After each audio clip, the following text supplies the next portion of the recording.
Good morning, everyone. My name's Adam Gosling from the APRICOT Secretariat. Sorry, we're a little late starting. I'm up here to perform two functions, and then I'll hand over to the new chair, and we'll get the session underway. We just have some administrative things to take care of. First, I'd like a vote of thanks for the acting chairs for the Cooperation SIG for the last 6 months since the Brisbane meeting. The co-chairs were Dr. Govind, Aftab Siddiqui and Dr. Huang. So if I could just have a round of applause to thank those people for their efforts.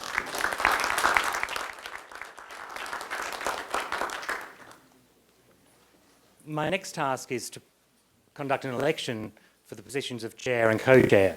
And as you can see on the screen, we have two nominees, which is nice and neat. We have a nominee for the chair position, which is Dr. Govind, and a nominee for the co-chair position, which is Billy Sean. Since we have two positions, two chairs, I would like to announce that they're elected unopposed, and I'd appreciate if you could show your support for that by another round of applause. Excellent, thank you. So if I could ask Dr. Govind to take his chair. Dr. Govind, if you could take your chair, please. And Billy, if you could also.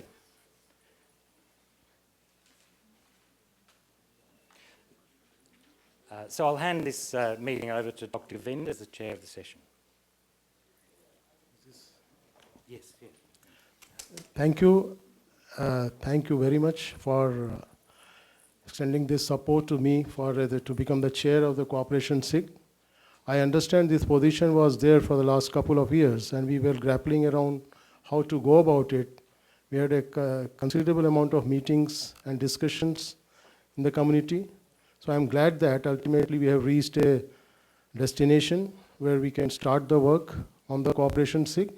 I'm very much grateful to Paul Wilson and other EC members, community, Asian community, Aftab, Rajay Kumar, and all the internet community of the Asia Pacific region to bestowed on me this great, position to get me into this chair of the Cooperation SIG. And I invite now my co-chair, Mr.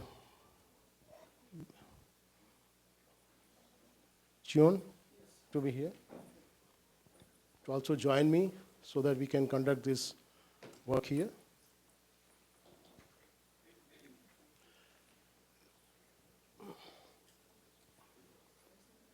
Yeah, you want to say something? Yes. Thank you for support for me being co-chair of this SIG. And I have a few words from KISA's point of view. It is a great, actually, privilege for me to tell you this our KISA's approach to this SIG. It is no doubt that the internet has enriched our lives and enabled economic progress at a remarkable pace. We must sustain its benefits and advance the internet to be a fundamental resource that provides solutions for global problems and increase the quality of people's lives. To do so, it is not only necessary to develop a global cooperation mechanism for more inclusive and safe cyberspace, but also crucial to define the core values that will serve the basis for the future of the internet. In this regards, KISA intends to partake in the process to achieve the shared goal through our main mission, safe internet. And KISA will be able to share Korea's hands-on experience and best practice in cybersecurity beyond just providing internet address resource management. This will effectively, I think, help more countries and organizations engage in the relevant activities and dialogue to ensure cybersecurity. Moreover, we KISA plan to discuss a way to come up with a collaborative prevention and response system against the cybersecurity threats at the global level through information sharing among member states.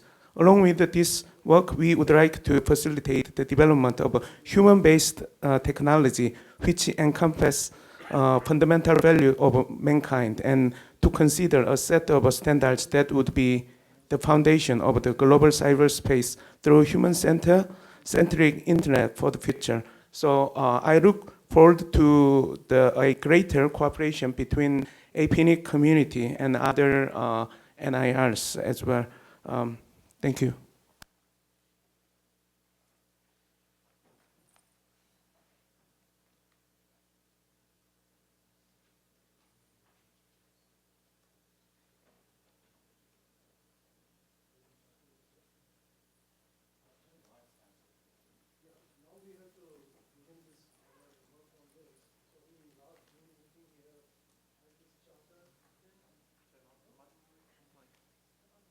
We have this charter which is displayed here. I hope you support this, those from the community. Is there any, raise the hands for this?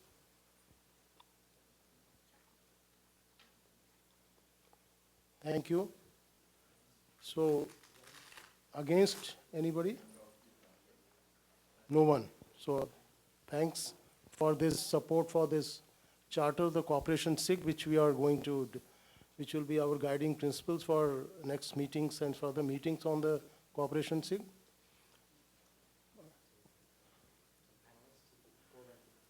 So before we go to our next agenda is to have these panelists on this Cooperation SIG. May I invite each one of them for this meeting. Mr. George Sodowski, Izumi, Rinali Abdul Rahim, Akinori, Kuawi Wu, ICANN Board, Samir Sharma, ITU Regional Office.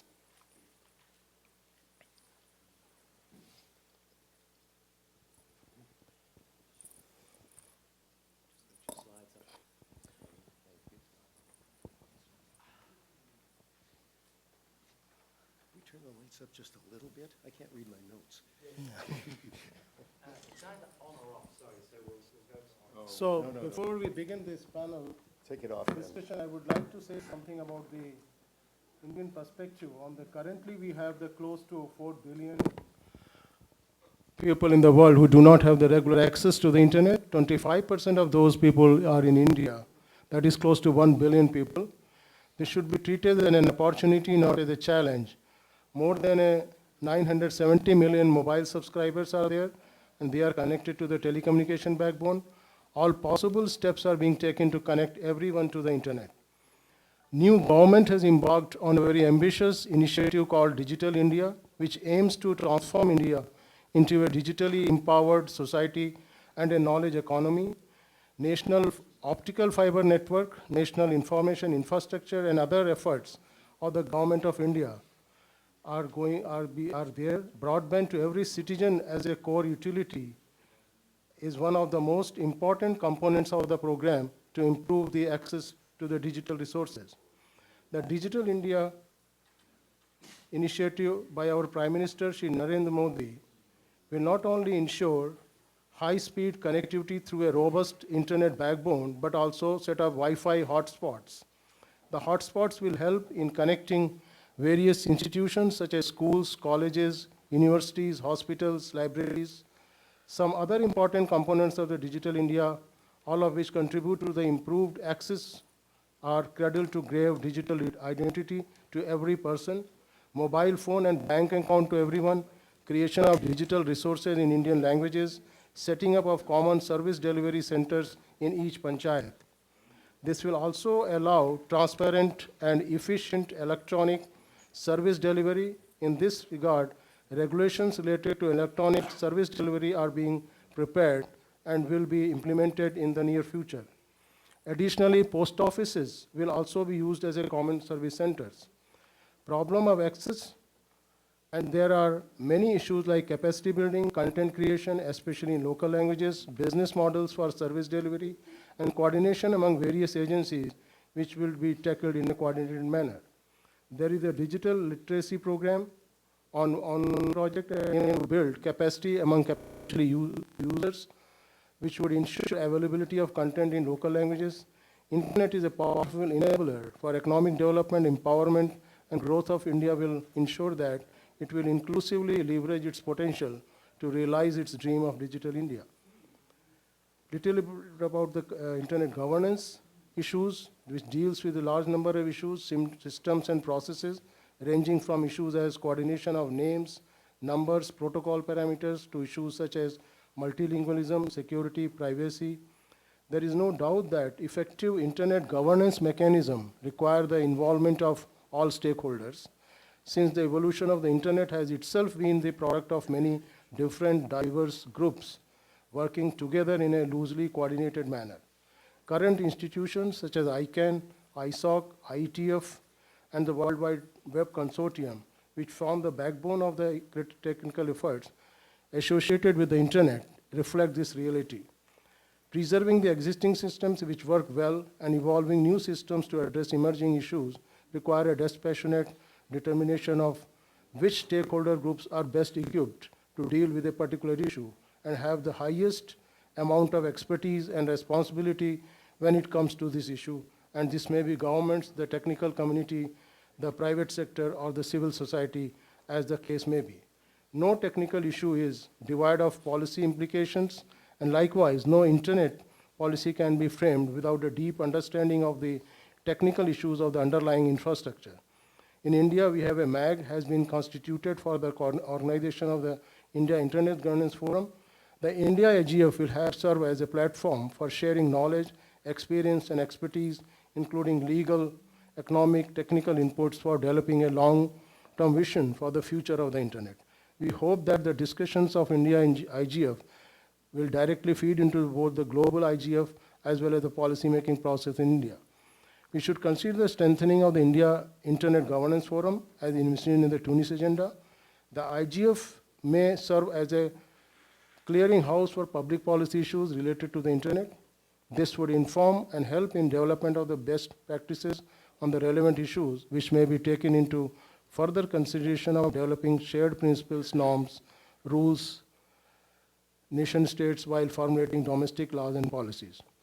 This would be an effective way of addressing present and future challenges with respect to the internet governance and help preserve the open and seamless nature of the internet, its spirit of permissionless innovation, and its processes of organic development. The spirit of enhanced cooperation and Net Mundial initiative, I think, will be the guiding principles in the future, all internet governance issues to become. Thank you. I begin with Mr. George Swadowski.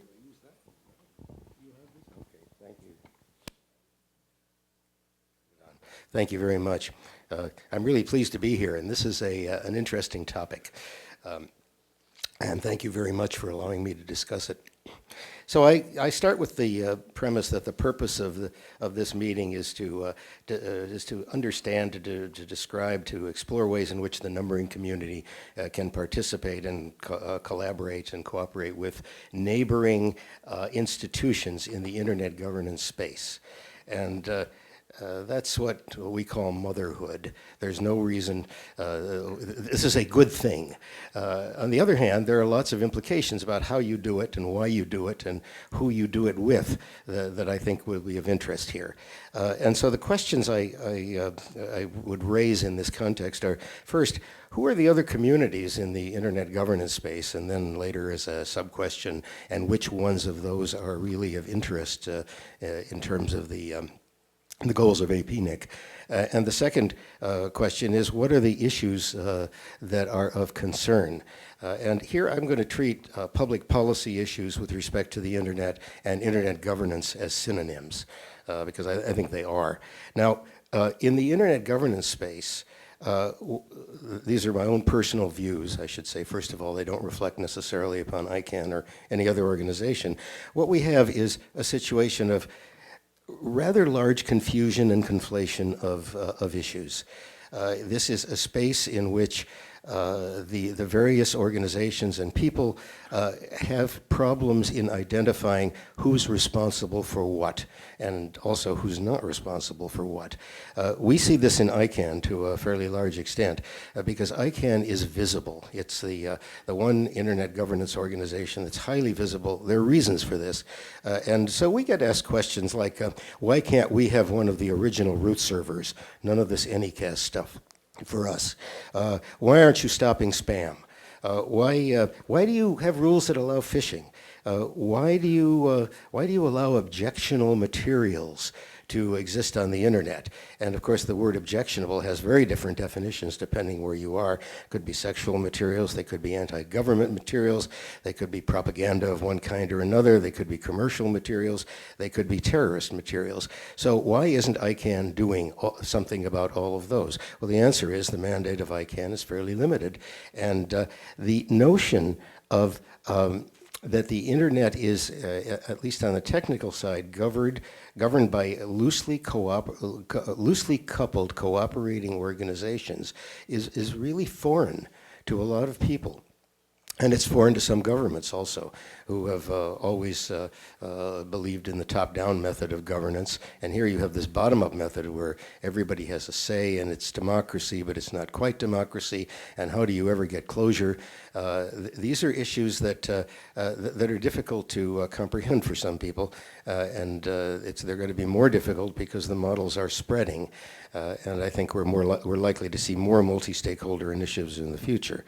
Now, so how do we make sense of this, or how do we ask other people to make sense of what internet governance is all about? And I'd suggest that there is a distinction which is pretty fundamental, which is an initial cut at the problem, and that is to differentiate between governance on the internet and governance of the internet. So here are my definitions. Governance of the internet has to do with everything that keeps the internet running, so that anybody can access any service on the internet, so that there can be end-to-end, well, I hate to use that, end-to-end communication, even though the original meaning of end-to-end has been substantially subverted since the internet began. So if there's governance on the internet, on the other hand, would refer to problems which have always existed in human society, but because of the introduction of the internet, those problems have taken, or those behaviors, however you want to characterize those activities, have taken new form. And examples of those are cyber crime. Crime has become cybercrime. It's still crime. Consumer protection, etc. And the litmus test for deciding whether something is governance of the internet or governance on the internet is simply, did the problem exist before the internet existed? If it did, it's governance on the internet, and we have a whole series of institutions and behaviors and cultural conditions which have allowed us as societies to deal with these issues over time up to now. If it didn't exist beforehand, such as packet routing, then it's governance of the internet. And what's important in this distinction is that the people and the organizations that deal with these two clusters are very different. Governance of the internet is best done by technicians. In fact, we might not even call it governance, we might call it administration of the internet. Governance on the internet is best done by those institutions in society that have been set up to deal with those activities and those problems. Now I'm getting to why this will be important for APRICOT, but having recognized those two clusters to the extent that they are valid, one has to admit that there are crossover issues between the clusters.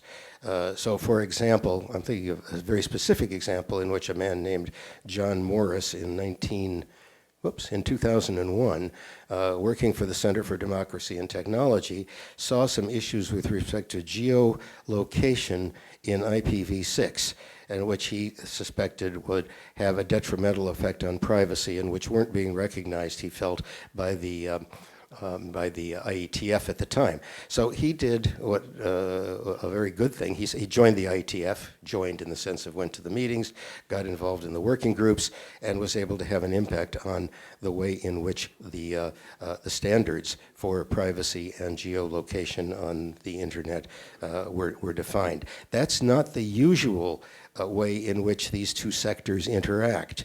The way they normally interact is that government says to the people running the internet, why are you doing this? Why can't you do that? And in some countries they don't say, why are you doing it? They just say, do it differently.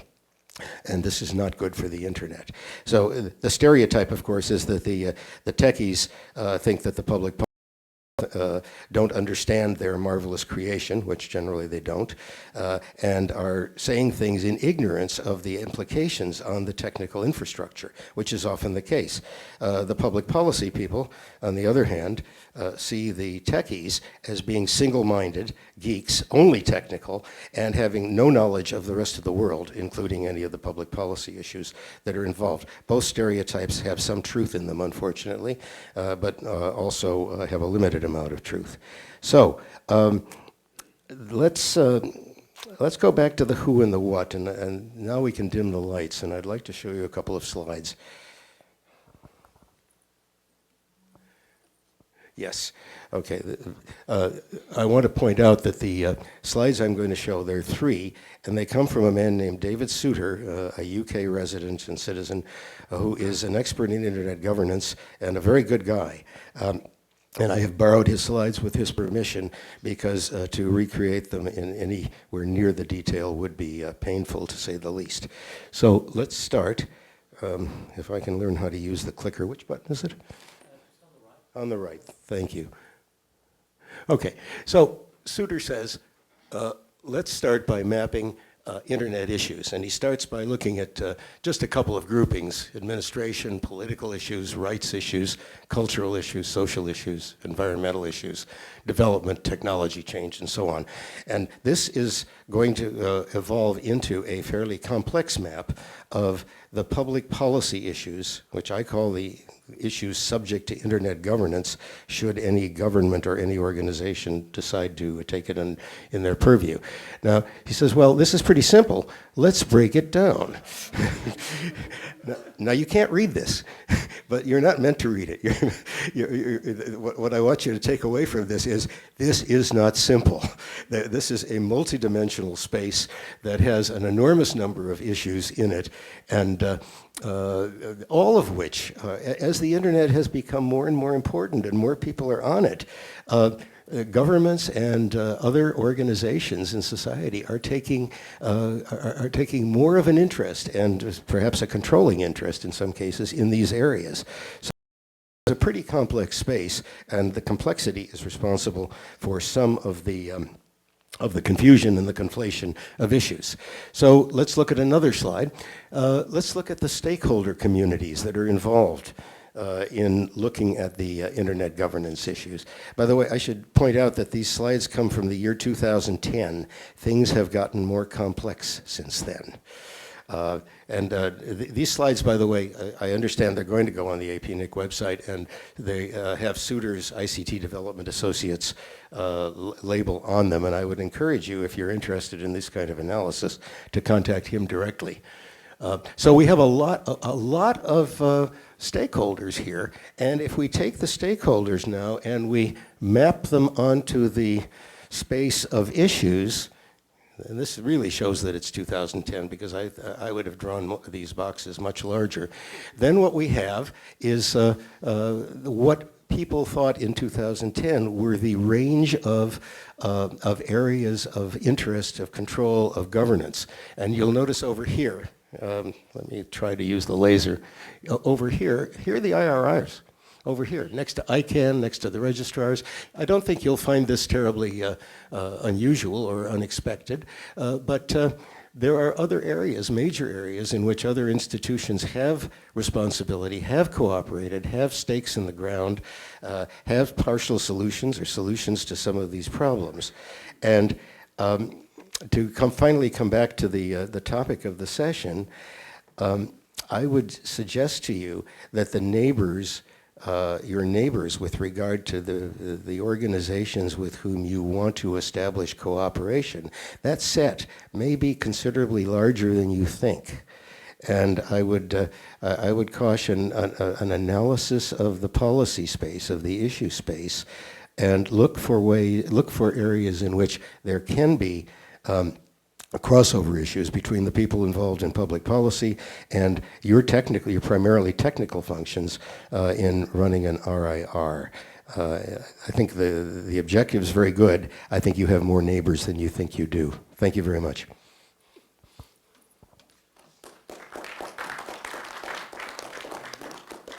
Who's next?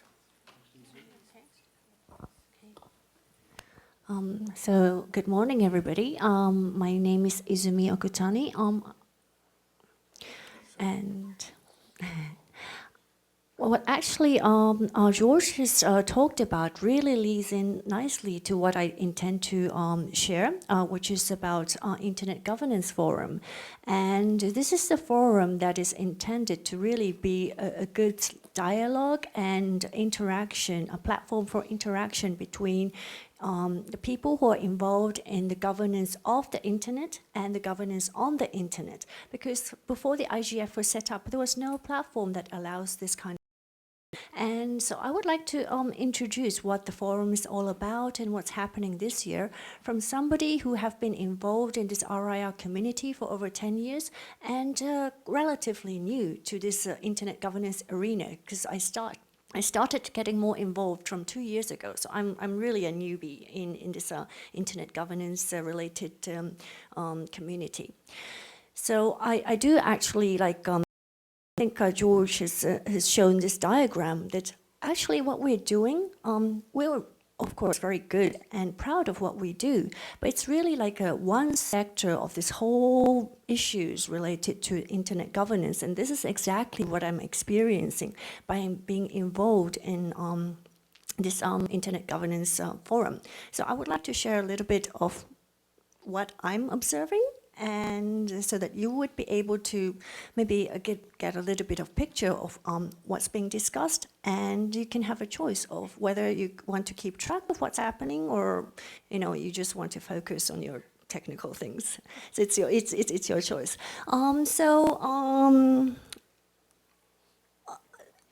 Yes. So what is Internet Governance Forum? So it actually started from what's called a World Summit of Information Society and Tunis agenda, and based on, well, I wasn't exactly very involved in this, so I can't go into too much details, but it was agreed that a platform to discuss about these various, not just technical, but social, economic, and some legal issues related to the internet. We need a platform to have discussions. So based on that, it started from 2006. So this year is the 10th year. And it's an annual meeting organized by the United Nations, and it's pretty much the target is global, so it's not limited to a particular region.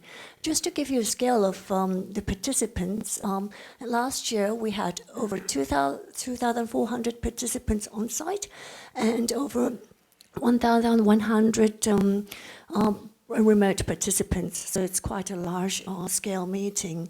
And it's very much dialogue based, so it's not, the focus is not on negotiations or like making an agreement, so that people can talk to each other and understand each other, different, what's called stakeholder groups. And I think other principles are quite familiar with us, open, bottom-up, because that's what we do. But multi-stakeholder, maybe not something that we use commonly in our community. And the idea is that the different groups of people with different positions, interests, get together and collaborate. So these are the categories of stakeholder groups under IGF. I don't think we need to be like rigid about what stakeholder groups and such, but this is just like for a matter of, I don't know, making it easier to understand what position you come from. I think there are categories like this. So there's government, civil society, which is mostly representing general internet users, private sector, mostly from business perspective, and internet technical community. These is the category that most usually RIRs and its communities are considered in this group. Thank you.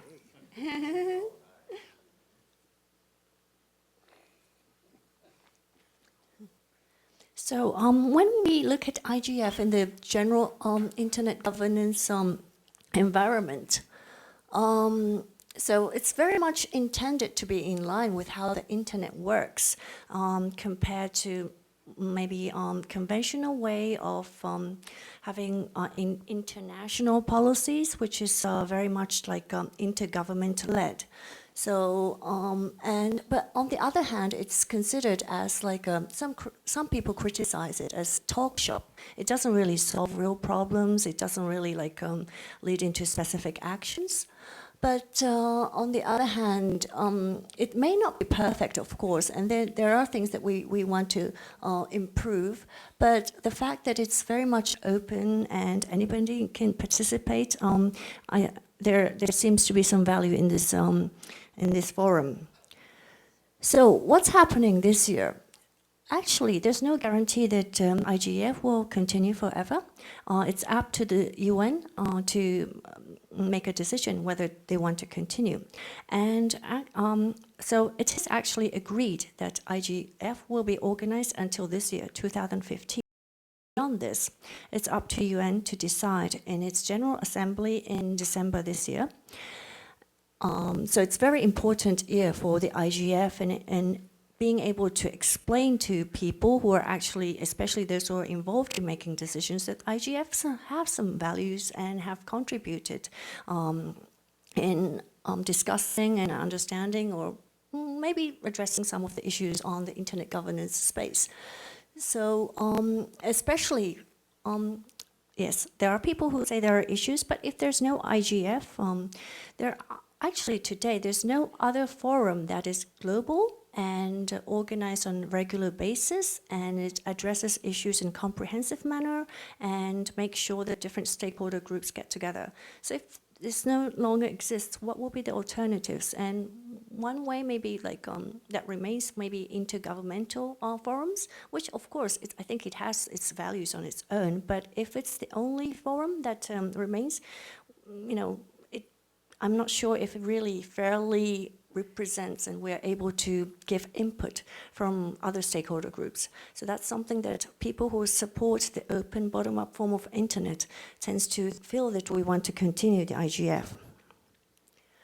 So that's why for this year we think that we need to have more improvements on how things are done. So more clear outputs. So instead of just having dialogue, maybe we document what's being discussed, and there's also focus on outreach in two aspects, communicating to those delegates who will be attending the UN General Assembly, and other aspect is, you know, like what I'm doing, maybe encouraging other people to know about IGF in general, what value it has. And so there's a specific working group being set up this year within the program committee called the MAG to do this better. And another thing that I would like to especially highlight is intersessional work. So until before I joined, it seems that IGF has been just discussing issues at the time of the meeting. So there's no continuation of how we address certain issues. And partially from last year, it has been agreed that with certain issues we can identify and then start discussing online and then build on the discussions, and then at the face-to-face, maybe we can, you know, agree on certain things that might be helpful, document it. And so it's very similar to how like policy SIG is done. You know, we have like a specific proposal or draft, and then we have discussions online, and then at the end of the meeting we agree on something, and then we actually document it. So it's not like an agreement in such of like, but it's more like maybe documenting what's being generally shared. So So what's being prepared for IGF this year so far? So every year there's a theme and sub-themes, and this would actually set a tone for like what's the contents of the IGF for this year. That's already being fixed. And call for workshops. It's more like a plan for the sessions has been open, and the deadline is 30th of March. So if you're interested in planning a session, then you might want to keep attention about this. And intersessional work, I wouldn't want to go into details of what each are, but best practices forum is something that might be interesting because it picks a topic or several topics, and it compiles what's being best being done so far over a particular topic. So in the past, last year, maybe there was a best practices on spam, which may also be relevant to a technical community. And so these are the example of themes and sub-themes. I'm not going to read through all of them, but cybersecurity and trust, it continues to be one of the sub-themes. And what's new for this year is internet economy. The idea is that we should involve more business sectors and think about the business element when we think about the internet governance. And so what relevance does it have to our community? So as I said, from last year, there were topics such as spam, certs, local content. So last year is a part of our best practices. And even for topics which seems irrelevant to a technical community, such as human rights, you would think, well, what does it have to do with us? But if you actually look into it, it kind of relates to freedom of expression, and then can be interrelated to contents filtering, packet filtering, DNS filtering. So it's all sort of interrelated. Another example is national security, or like some other form of maybe like a security that companies look into. And if we want to be careful on how much information that we can give as government, for example, as ISPs, what's good to provide and help the national security, and what should be protected as privacy. So I think there are things that's actually relevant, and I just listed 2 workshops which may be little bit interesting from our perspective. One was implications of post-Snowden internet localization proposals. And the idea was that lots of governments, based on this incident, try to protect their country situation, or have more localized, have the internet more localized on national or economic basis. So what are the implications for this? So localization can have good aspects as well, in terms of having local users easier to access local some contents, or have local contents that are relevant to this country. But on the other hand, some countries are putting restrictions on if you want to do business in a country, then you have to make sure you have servers placed in your country, or there are some rules that maybe not be in line with the global internet. And this has been discussed with speakers from Akamai, Ericsson, Mozilla, and you probably recognize some of them, from Ericsson, Yari Yako, the chair of the IETF, was speaking. From Akamai, Christian Kaufmann, who's attending the APRICOT, he was at the panel. And so I'm not going to go into the details of the next one, but this is discussing the issue of overblocking, although the intention is good. So child online protection, the intention is good, but you might just go over the border. And so how do we distinguish good blocking and overblocking? And Paul Vixie was actually moderating this. So there are different ways of getting engaged. So in addition to submitting workshops, you can participate in intersessional work, participate physically, remotely, and I think it may be a little bit hard to just join suddenly, but there are ways that you can join indirectly. Through, if there are issues being identified, you can actually help in compiling information that you are actually doing work within your area.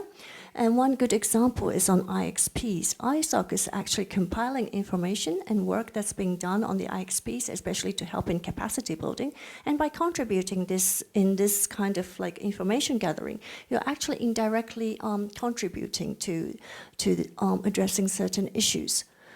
So,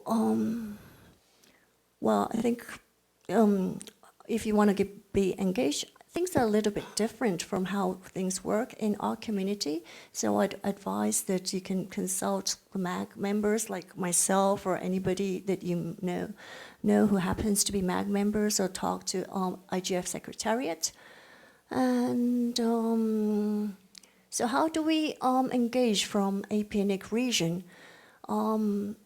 So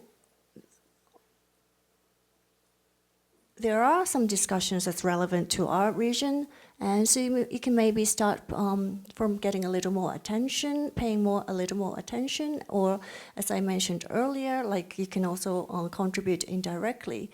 And if you'd like to find out more, then these are the links. So thank you very much.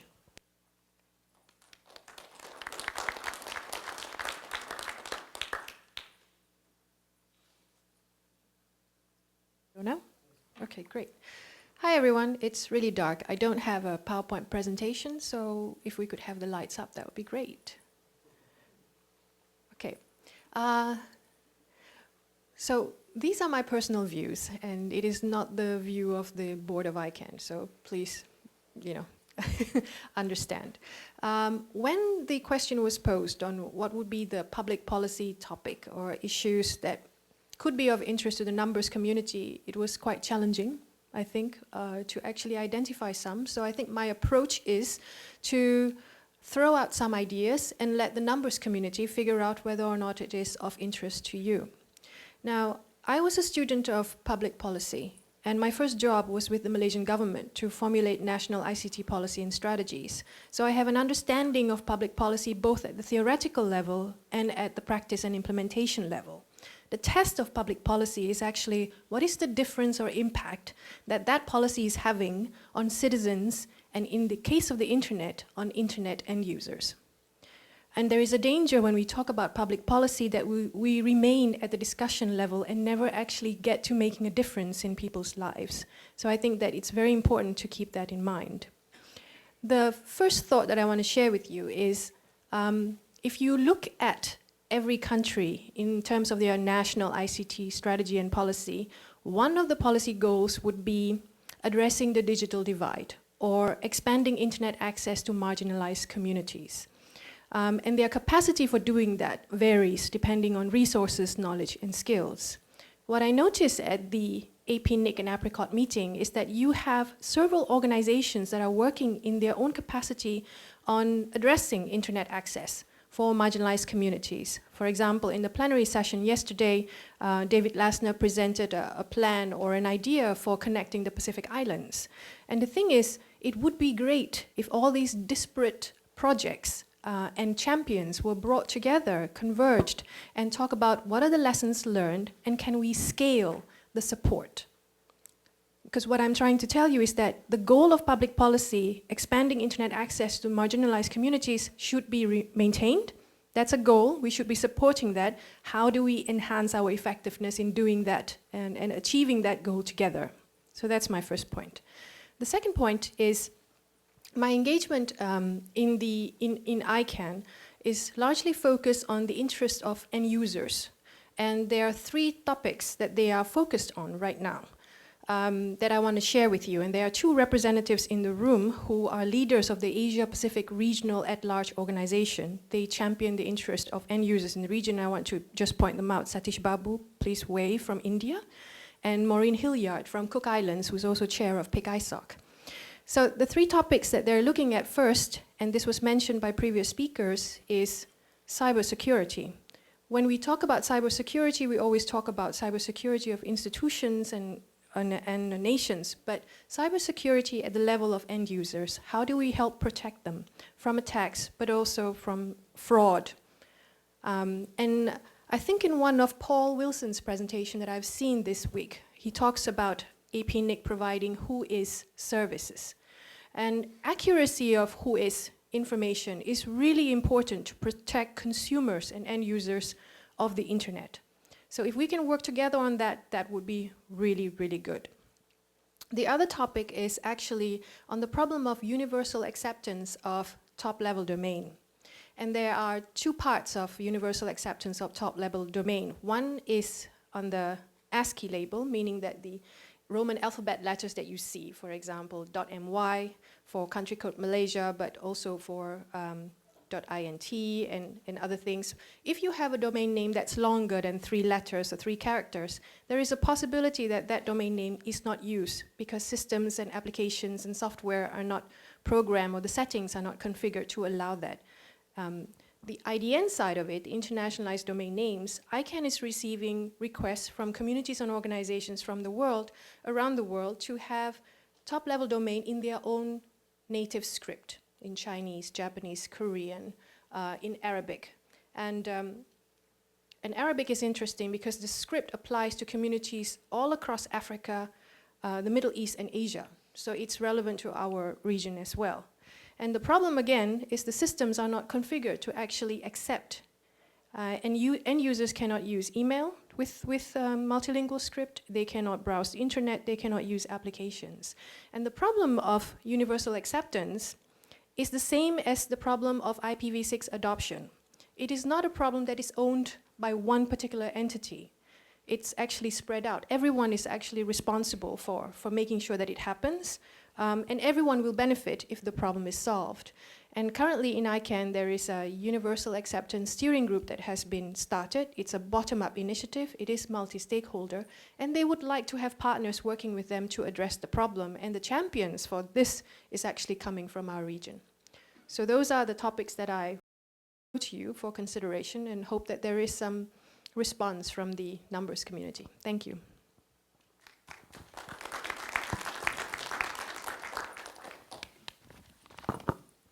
I'd like to go on to the dais.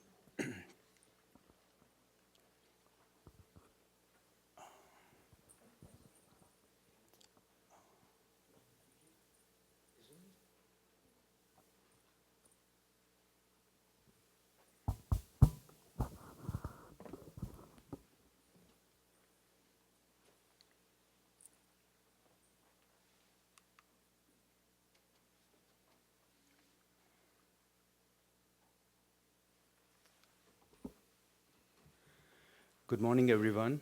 First of all, I would like to congratulate Dr. Govind and Sean for the election for this session and for this year. And on behalf of International Telecommunications Union and on my own behalf, I would like to express my gratitude to Paul Wilson and his team for extending this kind invitation to speak in this session. For me, it is the first time participating in this meeting, but not for the ITU.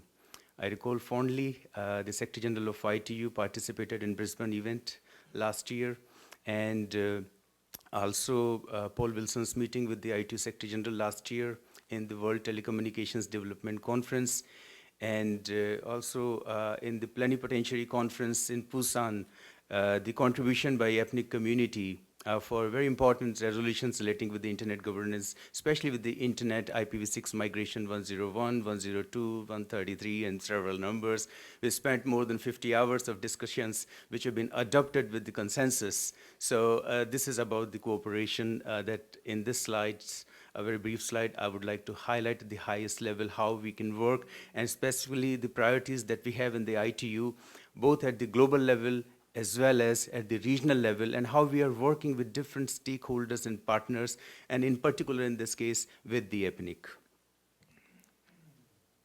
Very briefly to some of you who are not very familiar with the ITU, is a United Nations Specialized Agency which was established exactly 150 years ago, one of the oldest, most enduring organizations that exist today.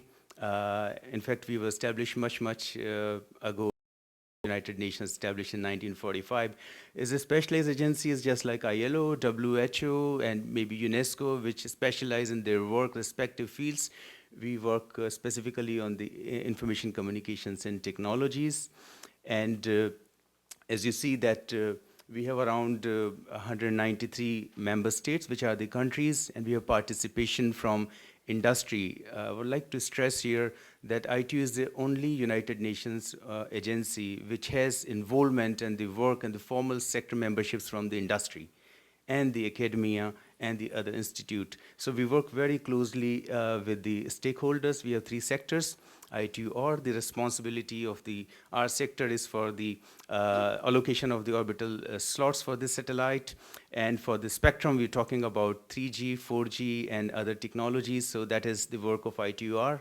ITUT is the interoperable standards. Today, we are able to send emails and communicate because of the interoperable standards that we have. Of course, there are other agencies, but we do work very closely with the other SDOs. And whatever innovation that happens in these two sectors, we bring through the development sector of ITU for changing the lives of the people. This is the new team of the ITU management, which was elected by the member states in Korea. Secretary General Mr. Zhao, Deputy Secretary General Mr. Malcolm Johnson, and Sanu Brahima from Burkina Faso, re-elected. François Rancy, again re-elected, and Mr. Chisabli, the head of TSB, was elected this year from Republic of Korea. This is the management team of ITU. And these are the regional offices. We have 4 regional offices, 7 area offices spread across the globe. And coming very close to our region, our office in Bangkok covers around 40 countries in our region. Starting from the LDCs, we have SITs, Pacific Island states, low-income countries, as well as several countries which are much higher ranking in terms of their level of development. And in this slide, I'd like to show you, these are the sector members from industry, from the academia, from the regulator, as well as some civil society. You see here APNIC here on number 2. So we are very grateful for APNIC being our member in this ITU community here.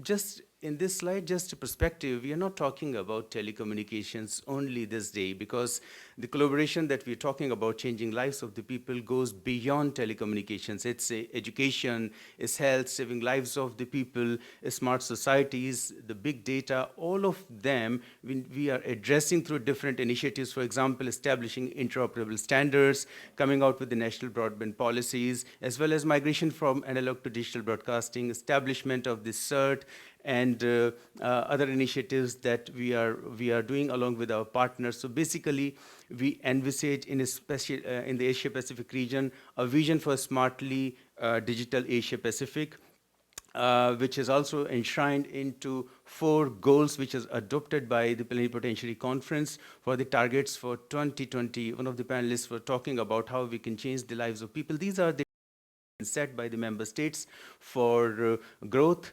inclusiveness, sustainability, and innovation and partnership. So these are the targets. When the countries are drafting their national policies, they are reminded for following. For example, there's a 5% of their national income should be for affording the broadband access by 2020. So people are not getting access to broadband because their national income is much, much lower as compared to the offer of the broadband prices. So we are working in terms of the policy development as well as deployment of the infrastructure.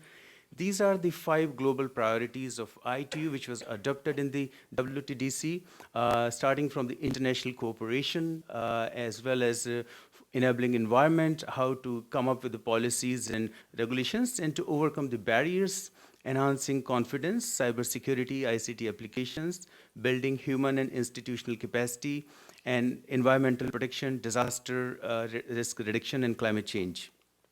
Now coming to the region, we have the regional initiatives, and everybody's talking about David, including myself. I think this is the first priority. Perhaps there's a lot of initiatives that we are undertaking to address the connectivity needs and the application needs of Pacific Island. As you can see, the first regional initiative itself for 2014 to 2018 is focusing on the needs of island states, SITs, as well as for the landlocked countries.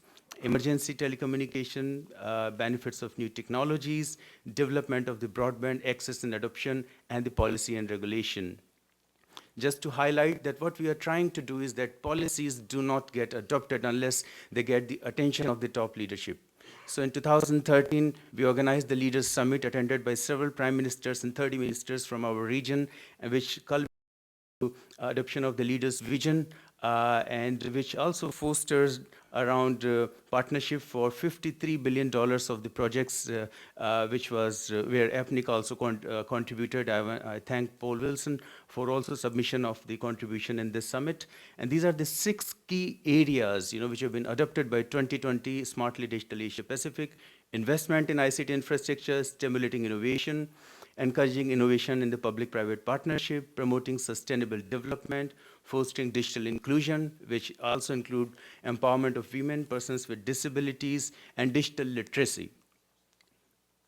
These are just some of the examples of the project. I'm not going to go through the list, just to show you that we work with several partners. And for example, starting from number 1 and 6, we have number 5. We've been working with the Pacific Island countries, including EC and other partners, to address their connectivity needs as well as their capacity building need. We have also launched the satellite project just now, where 11 Pacific Island countries would be getting the assistance from the IT for connectivity. Just very quickly, in terms of the agencies for the partnership that we focus on, we have the governments there, several governments. You can see their names: Republic of Korea, Japan, Australian government, regulatory agencies, UN agencies, regional organizations, including APNIC, you can see, industry and academia. So we are working to implement and also addressing the needs for the infrastructure, policy, applications, and human capacity, including the projects. These are just the list of the partners, including APNIC here, which focus on the migration of IPv4 to IPv6 in countries where we receive requests. And these are the thematic areas where the partners are there. And you see on the right, we have the human capacity building. So we organize several trainings to address these needs. We try and work with, you see the partners with the ADB, European Commission, and all governments, regulators, and several organizations, including with the industry. Just very quickly skip through. These are the priorities of our regional office. We receive technical assistance requests from the various member states. So we will be providing technical assistance, for example, cybersecurity and child online protection, which was requested by Afghanistan and Nepal. So including APNIC or anyone, if you're interested, we'd be very happy to partner with you. And the next slide set is in terms of the several events. We have around 25 regional events. These are not including the events that Geneva organized. These are specifically the needs from the membership. We have worked with the members, and then these are the events that we would be organizing. For example, this year is 150th anniversary of ITU. And the Girls in ICT Day on 4th of April fourth week of April for every year. These are some of the key things that we focus and we organize with various partners. Regarding capacity building, these are the new centers of excellence that has come forward. The last week we were meeting of a steering committee where the Center of Excellence on government of Thailand on the policy and regulation for the broadband, NIA, e-government, impact from cybersecurity, and the China for conformance interoperability and spectrum monitoring.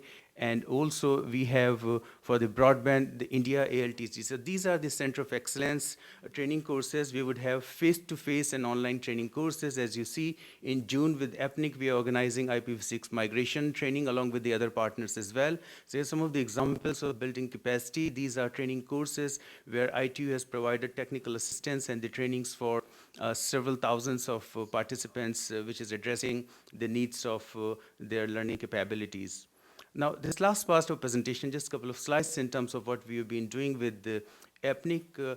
This is the highest level of the adoption for the resolution of migration on IPv4 to IPv6. Suffice to say in this slide that this resolution, especially 180, focus on the needs of migration and urges ITU-D and ITU-T sector to undertake the capacity building programs working with the multi-stakeholder organizations to collect the information, statistics, and also provide assistance to the countries. It also calls upon the member states to work very closely with the RIR and other organizations for the implementation of the migration.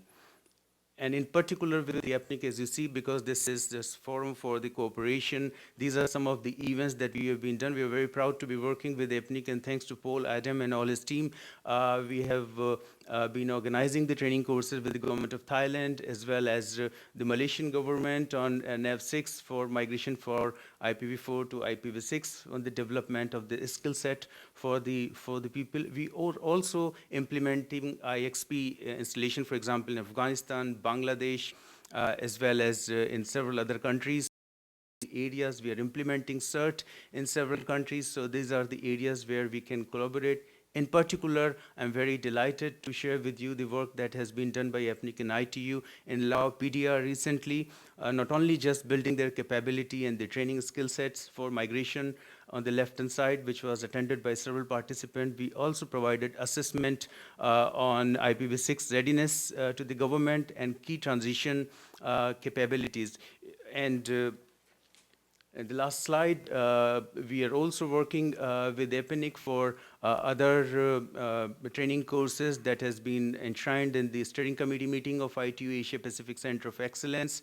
And what I would like to conclude here is that ITU work with various partners. And ITU has been working with the governments, which is unique proposition that we have apart from working with the sister UN organizations. EPNIC has got its own its membership. And one of the complicated slides showed by one of the panelists, I mean, the issues are really complicated. But I think the key message I want to give here is that we have to work together. And especially the simple area where we can start the beginning working together is the developing capacity, building awareness, and ITU has access to the membership in terms of the member states. And you have your own community. So I think together, we can reach out to a larger number of people and make the difference. Thank you very much for your attention.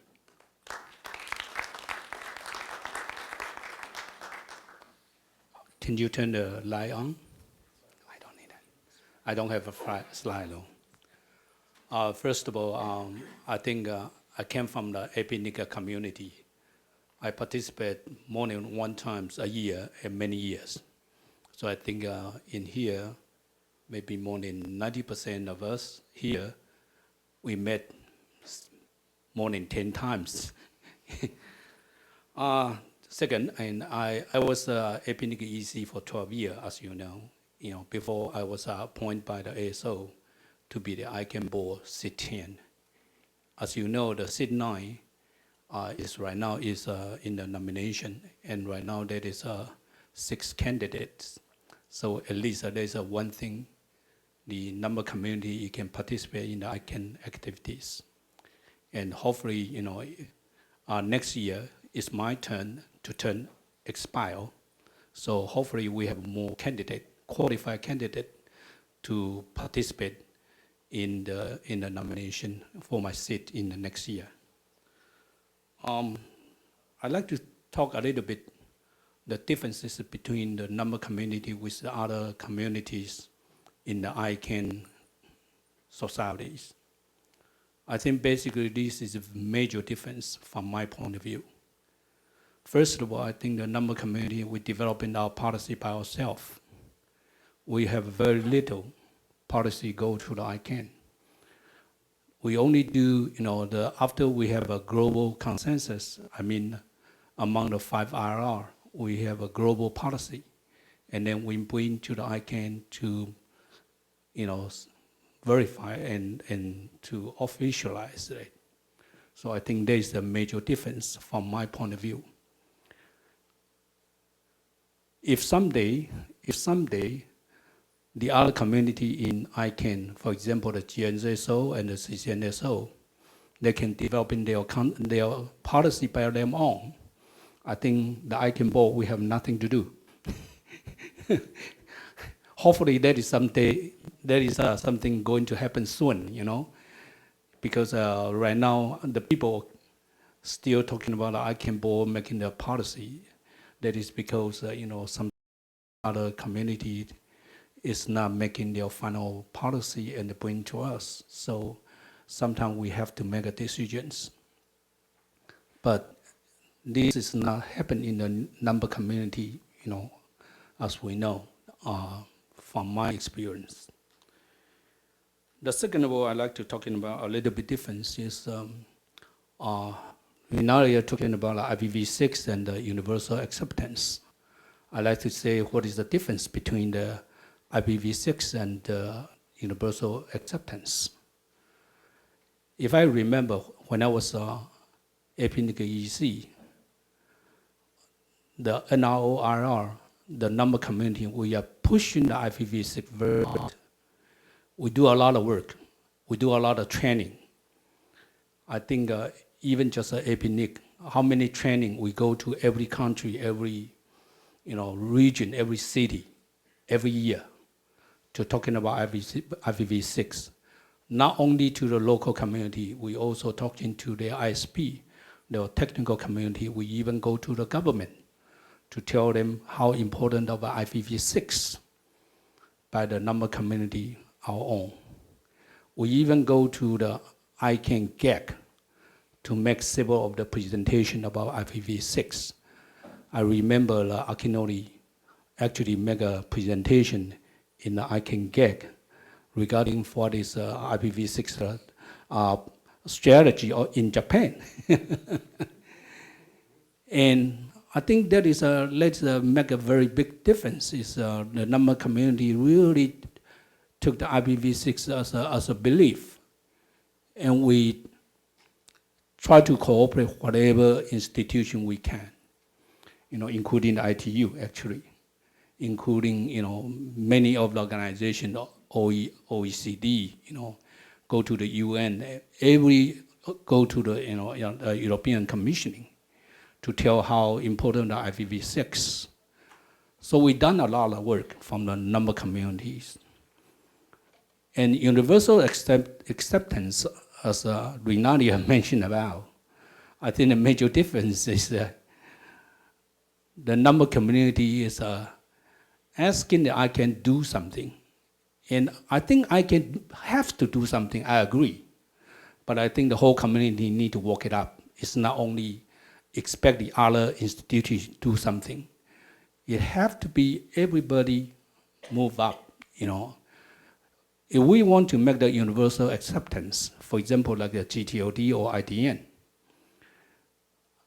not only ICANN, the software industry, ITU, and the registry, registrar, society, government, we have to do the same work as what is a number community did in the last, more than 10 years, what we did in the IPv6.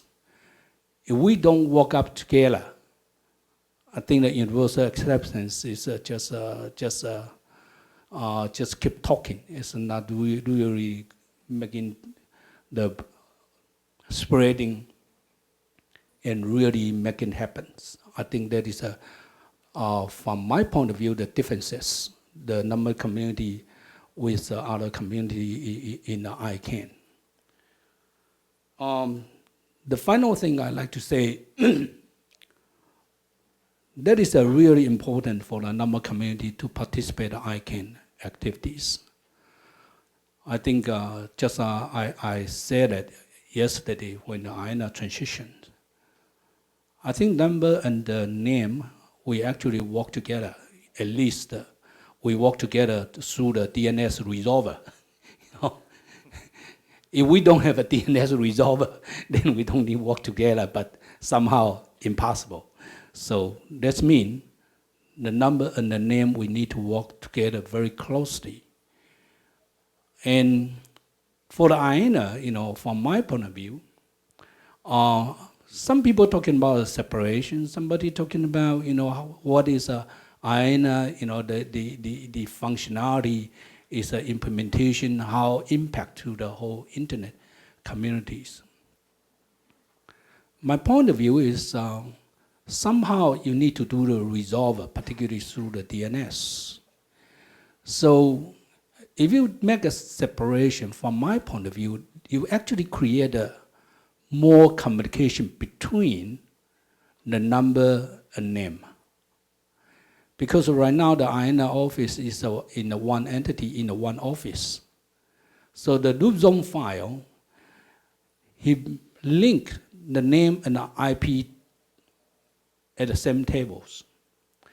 You're thinking about if this office is run by the 2 or 3 different organizations, thinking about how many communication would be increased. And that is the cost. The cost is not only the money. The cost also delay the development and the future, progress of the internet innovations. So it's not, at least this is my personal capacity. It's not I can view, basically my personal point. If you separate the number and name those, the functionality of INA, you actually making a couple of things will happen. The first of all, you actually create the complexity of the communication. You actually create the more bureaucratics. You actually create, more complexity of these operations. And that is really good. What we call is a stabilize of the internet. Once you're thinking about the internet operation right now, you really like to take a risk to try experimental, separate this number and name in the operations. And at least for me, I was very scary, I really scary. I think this is don't take the experimental into the internet operation these days, because the internet operation this day is talking about trillion of dollar transactions. You are talking about trillion of message passing around. If you think about theoretical, this is work, and try to put into a real internet world and try to create a new phenomena, actually I would say you are really risk the business. You are really risk the internet stability in operation. So that is my comment. And I think all of us, we have to have thinking about that. And this is a very good time for us to talking about this issue and also, participate together to see what is the best for the internet development in the future. Thank you.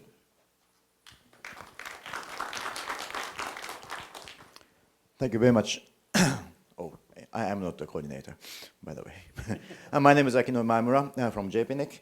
And then first of all, I'm the chair of the executive council of the APRICOT, and on that hat on, with that hat on, I'm really happy to have this cooperation SIG and have a new chairs and have something new for the APRICOT community. Then I'd like to encourage you to keep on coming and contributing to this coordination SIG.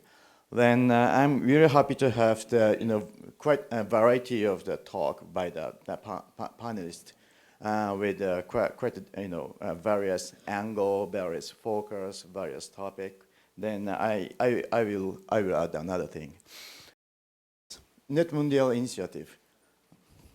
Oh, thank you very much. This is a one slider. Net Mundial initiative.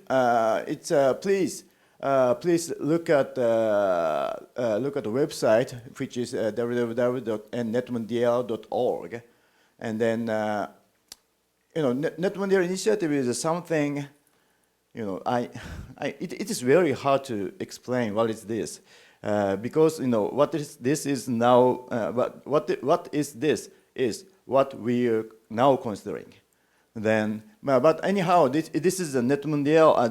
This is as named something successing the successful event of the Net Mundial conference, which was held in last year in April in São Paulo, where we had quite a big discussion about broader internet governance issue with the quite bunch of the contribution from the all around the world, from the various stakeholders to compile the one outcome document, which is called Net Mundial Statement.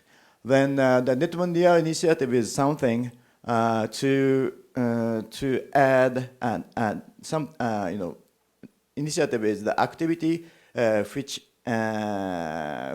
will be added on that Net Mundial Statement. Then this initiative was initiated by the so-called organizing partners, which are ICANN, CGI.br, which is the Brazilian Internet Coordination Council kind of thing, and then the new fellow is the WEF, World Economic Forum. These three initiated this initiative. Then afterward, these three organizing partners call for the candidate for its Net Mundial Initiative, NMI's Coordination Council, and then that consists of the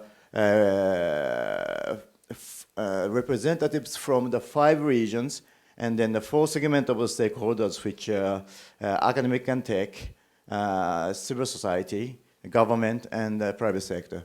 Then that 5 by 4 makes 20. So we have the 20 members at the Coordination Council, and I am one of the member there from the Asia Pacific Tech and Academic segment. Then, yeah, as many of you know that that this initiative has had a lot of, problems.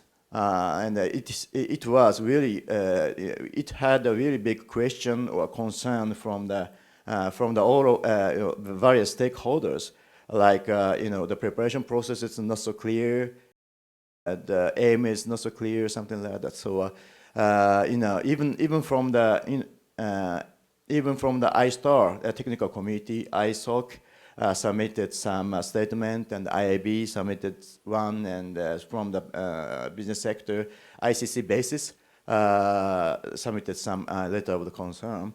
Then it is really, as what I should say that Net Mundial Initiative is NMI is not a popular topic among the internet community, but this initiative is something new, and then it is for me, my understanding of the NMI is something not a conference, and then continuous activity, and some sort of the online platform, and then it is to fill the gap between the stakeholders, to pick up the orphan issue, which is the issues on the internet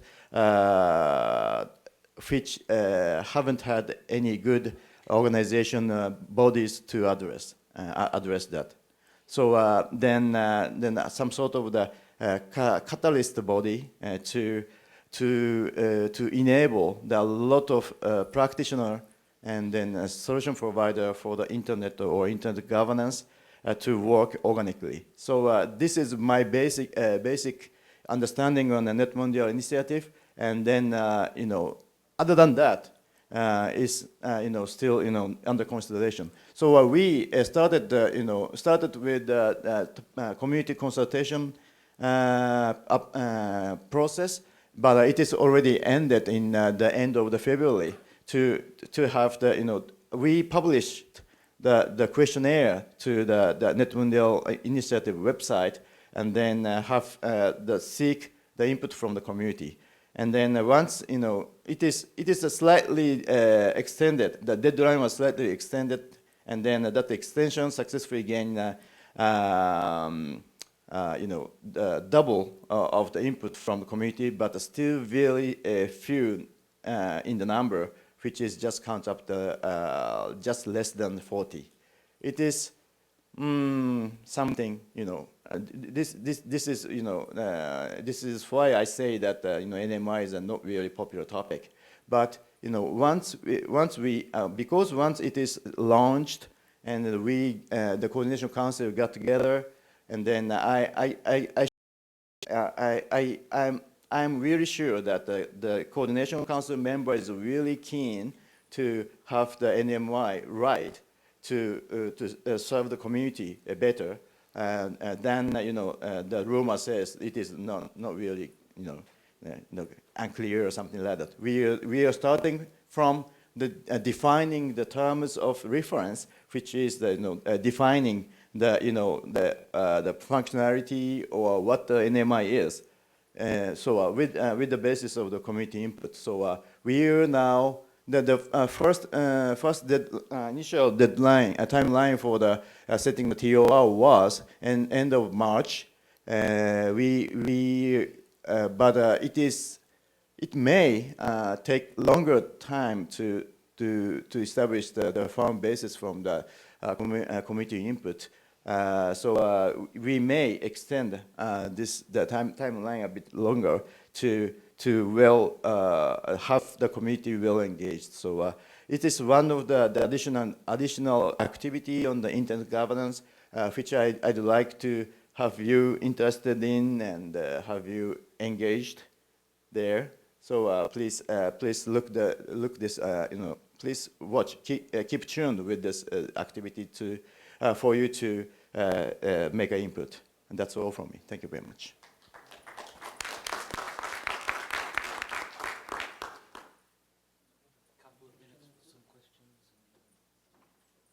We have few question answers.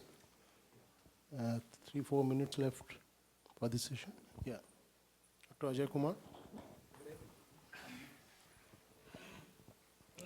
Good morning, everyone. I am Ajay Kumar. I come from Government of India. This is my first APRICOT APNIC meeting.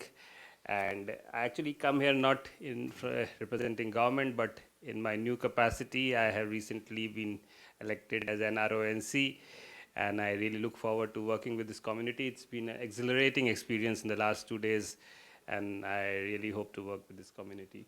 Thank you for having me here, and look forward to working to you. I'd like to compliment the new chair and the co-chair, Govind and Shian, and I must say, I was really, it was a learning experience hearing all the wonderful presentations which the panelists made, and very diverse set point of views. It's really also very nice to see, Rinalia, Izumi, Akinori-san, Ms. Kui, Mr. Sharma, representing APNIC. I think we are in good hands, very good hands. Why I say this, I just want to make 2 small points, I think APNIC represents the future of internet. I mean, with 56 countries, in the world, representing the whole range and spectrum of where internet is today. From very advanced countries who have done so well, Korea, Japan, Taiwan, Singapore, Malaysia, China, India in some ways, to the whole range of issues that exist, in these countries. India, for example, representing a whole range of access issues, multilingualistic issues, problems of development issues. And we realize the solutions of development for this region will lie in technology and nothing else. But really speaking, in the last 25 years or so, we have not been able to reach technology, the internet, to a large portion of this. And I think to that extent, this SIG it's very timely, and this discussion is very timely. We need to try new, ways of how do we get internet to solve some of the problems of this region. We have to focus. Rinalia made some very good, I thought, made very excellent points, because she's talked about how some of the numbers community can contribute to solving some of the specific problems here. And given the fact that we have a multilinguistic kind of society in this, we have low penetration, I think going forward, APNIC really needs to take a more proactive role. I mean, yesterday we came to know, Japan was the second possible country where, the number resources were allotted, after out of US. And I think we have the technical leadership here. We have the market here. We have the human resources here. I think APNIC really needs to go forward in a very big way. That's point number one. And I think to that extent, this SIG has a very important role to play. And thank you, panelists, once again for your contributions. The second thing which I wanted to say is I think we just cannot undermine the problem of cybersecurity and then what numbers community can do this. Today we have reached a situation, no matter what else we may say, cybersecurity is today threatening the overall existence or what you can do with internet. Today we are talking of IoT, today we are talking of cloud, today we are talking of universal access, mobile phones, a big way of accessing internet. If all of these things are really going to happen and people are not going to start chickening away from this, and I don't say that I am seeing that to happen, but the real challenge is how do we address security, which is becoming both from the individual perspective, from enterprise perspective, and from national perspectives. The technical solutions have the answer. I think we may also have governments coming in with their usual regulatory solutions, but those are not the best solutions. The real solutions will come from the technical community. And it is in this regard, I think, we have to take it as a very important mission or a very important challenge as to what all should we do to contribute this. And again, here I say, because we have within APNIC some of the top technical resources available who have done this work, globally. I think we must put it very high on the agenda. For those places where this capacity does not exist, I think one of the things which we as APNIC could possibly look at is trying to involve those communities in a much greater way, get their participation, create awareness, create a capacity building, create solutions so that they also participate, so that we are able to give to rest of the world, rest of the community, ways to address this problem. If we can do this thing, I think we would have contributed in a big way to the overall future of internet. Thank you very much.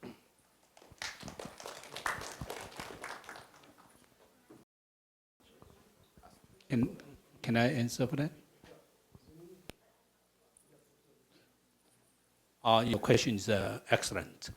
I fully agree that security is began to a major issue in the internet world. And I think security is very broad, very big. It covers many different parts. But I think one of the core from my point of view, the most important parts is personal data protections. Because a lot of cybersecurity is affect the personal data information. They try to steal or do something to prevent they are you. I think so. There is a civil institution of the different, organization need to step up to do that kind of the things. I think the first thing the government can do, I encourage actually every government have to serious thinking about to have a personal data protection law. I think in many Asia countries already have a personal data protection law. Because with the law, now you can enforce laws of the operator or the internet provider. They really understand if they do something harm the personal data, there will be, it's a crime. There is a crime. It's not just a joke, And then the second thing is we have to educate those operators, particularly in this state, is mobile app developers. at least for me, my institution try to look at mobile apps. To be honest, I think majority of the mobile apps, the backdoor is open to them. It's very dangerous for the personal, user or whatever. So I think the first things we have to inform or actually educate those of the mobile app developers. You have to do something to secure your backdoor when you put your app into the markets. That is a very bad things. At least from my experience in Taiwan, I look at the mobile app. Almost 90% of the mobile app, all the backdoor is open. Open to them, And I think it's not the good thing for the consumer. So I think this is a couple of things. This is only one of the suggestions, not all, because security is so big, at least in this part. We need to work together, from the society to government to individual to developer to operator to business sectors. Thank you. I want to make a quick comment to Dr. Ajay's comment. I strongly agree that we have to find ways to be able to contribute because we already have so much wealth of knowledge and experience, and it seems that many of the things that we already do is not really getting passed, and it's not visible. So I wonder, I find it very useful that this SIG this time has been very informative in what's happening outside. But I wonder in the long term, we can find try to think of it in two ways. So it's not just getting information of what's happening outside, but find a way of maybe gathering knowledge and then find effective way of communicating with outside, which may be in a form of maybe workshop of tutorials, such as what ITU is doing in collaboration with APRICOT, but maybe compiling some documents of the work that's already being done. So one example is IGF intersessional work, but I'm not saying this is the only one. Maybe there are other ways. So I think if we could start brainstorming on ways of how we can communicate what we already do, I think I would find it very useful.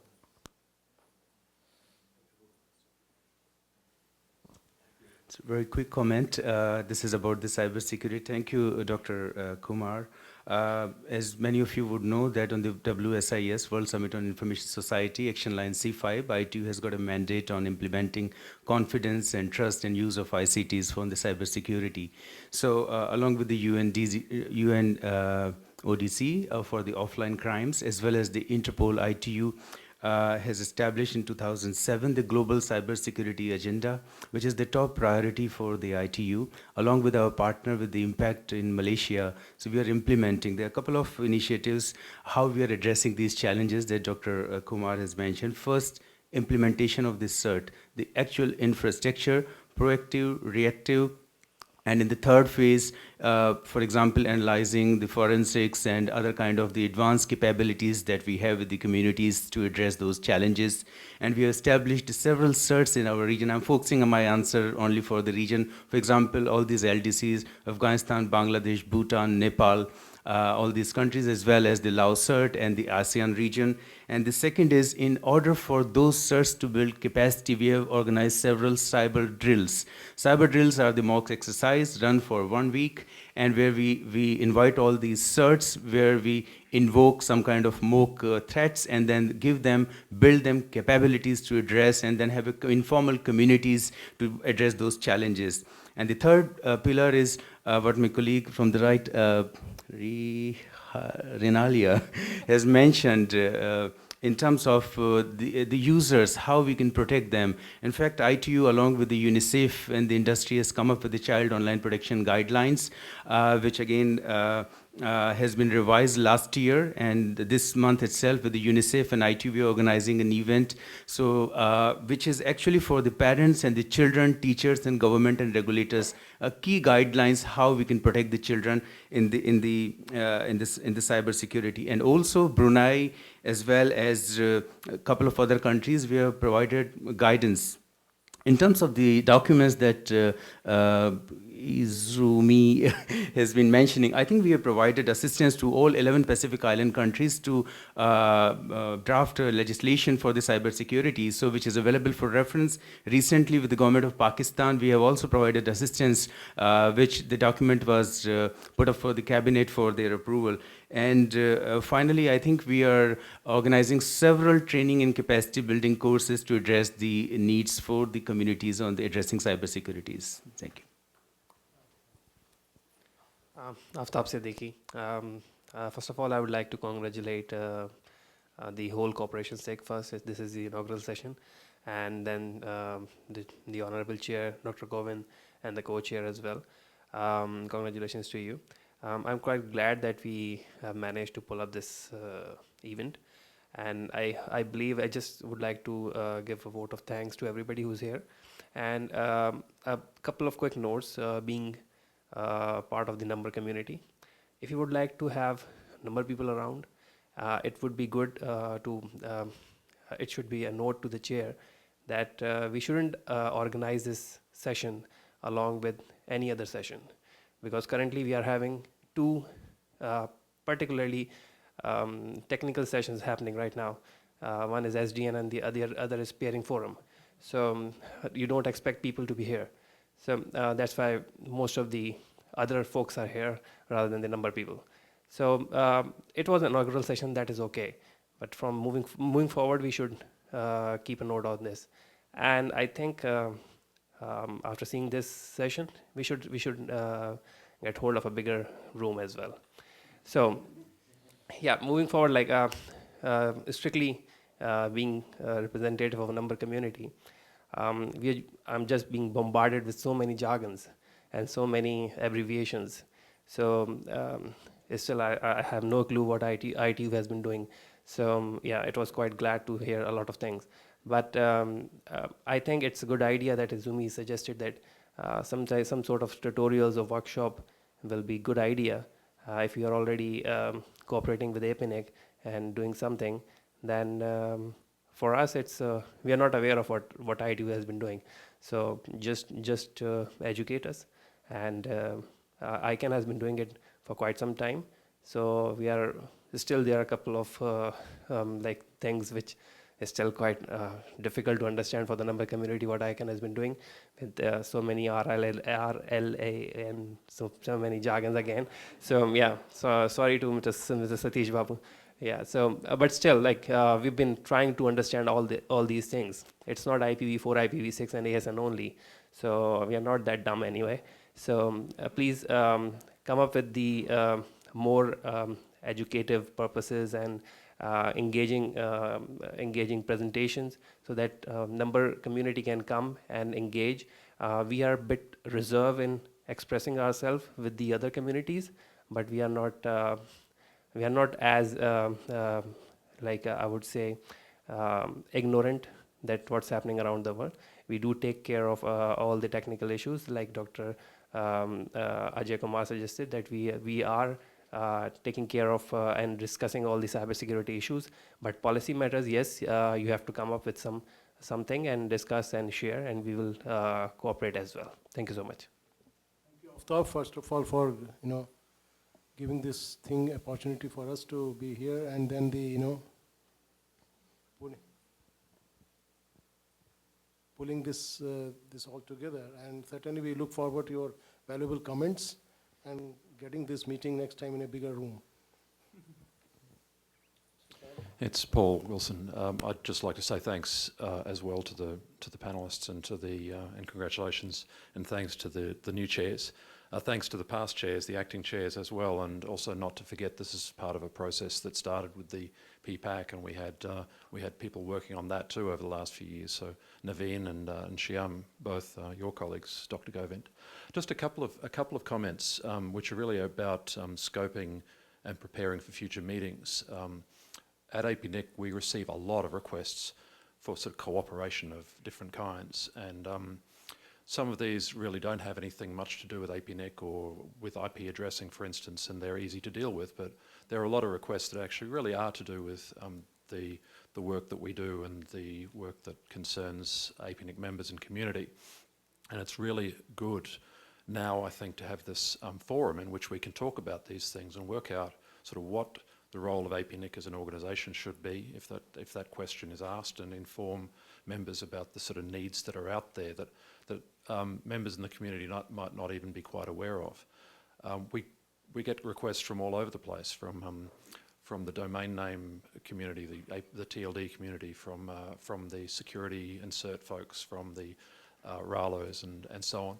And the point is, it's not all about governments. So from my point of view, I hope we don't sort of limit the scope of this group to just being a sort of point-to-point cooperation between this community and government, although that's very important. I just think it would be unfortunate to kind of limit it in that way, and it would be better to talk about cooperation with a broader community.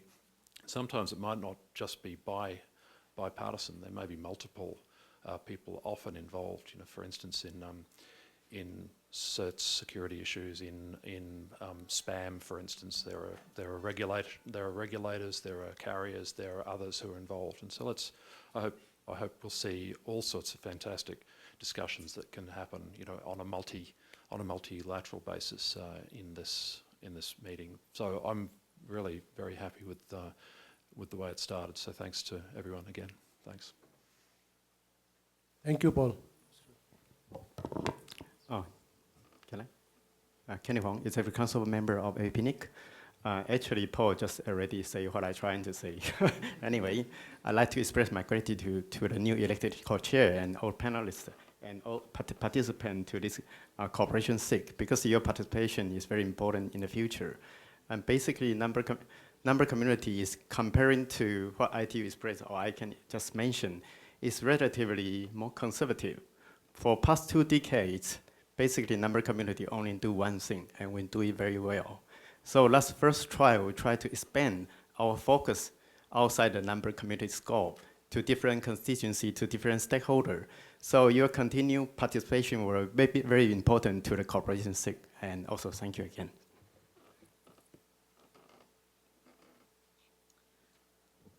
Good afternoon.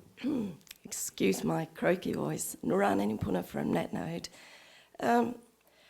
And apologies because I missed part of this session because it was in parallel with another session I had to be in. And I certainly realized that it's always difficult to find a time to schedule this at an APRICOT, which is very busy.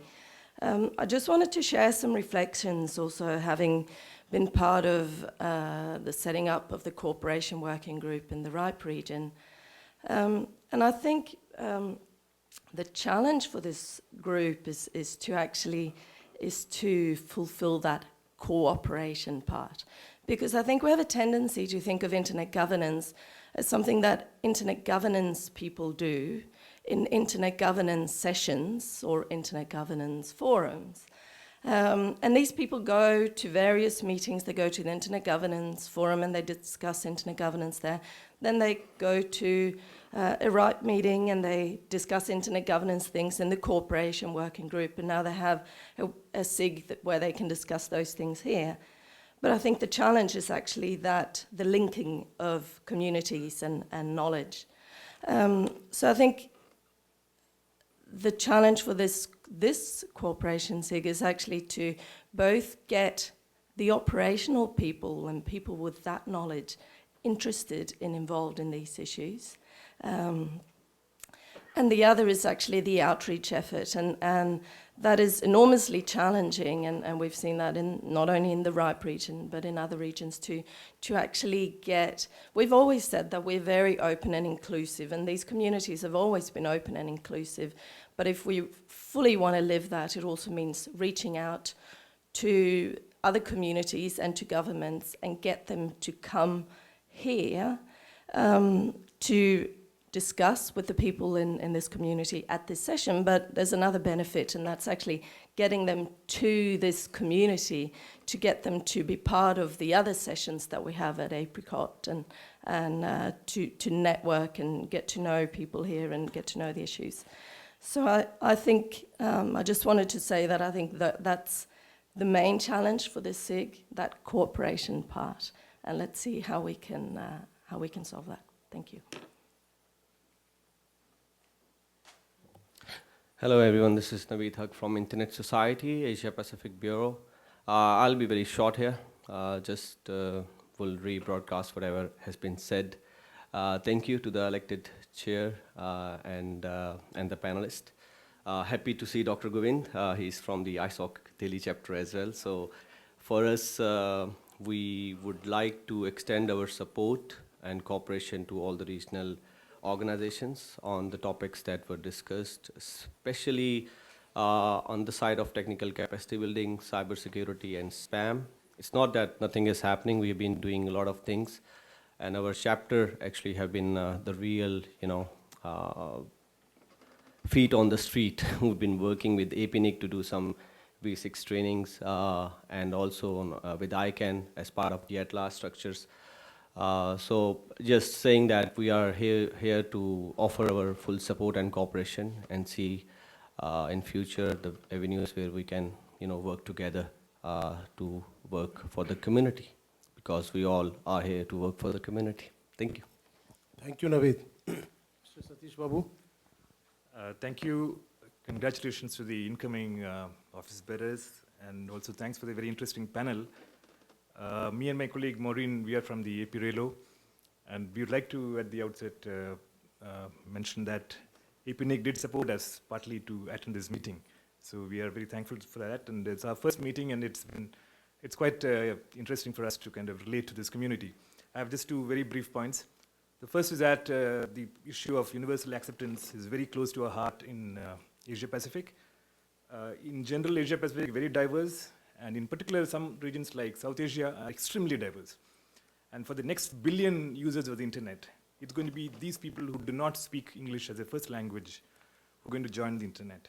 So it's all the more important now, given the challenges, especially that there are so many stakeholders, including governments, who have to pitch in to enable this. I'd like to know the panel if they can respond to how this challenge is going to be really met, who's going to address this, who's going to take the leadership in this. The second point is that I welcome the comment about ICANN and what it is. I think one of the best ways to understand ICANN is to join it. And as a part of the nomination committee of ICANN, I'd like to welcome everybody to please participate. The call for leadership positions are open until 15th of March. There are still a few days more. Kindly participate. Thank you very much. Thank you, Satish Babu. Any other? I think we have run out of time now. Thank you again for all the panelists, enlightened panelists, and very live discussion on the various aspects of Internet Governance Forum.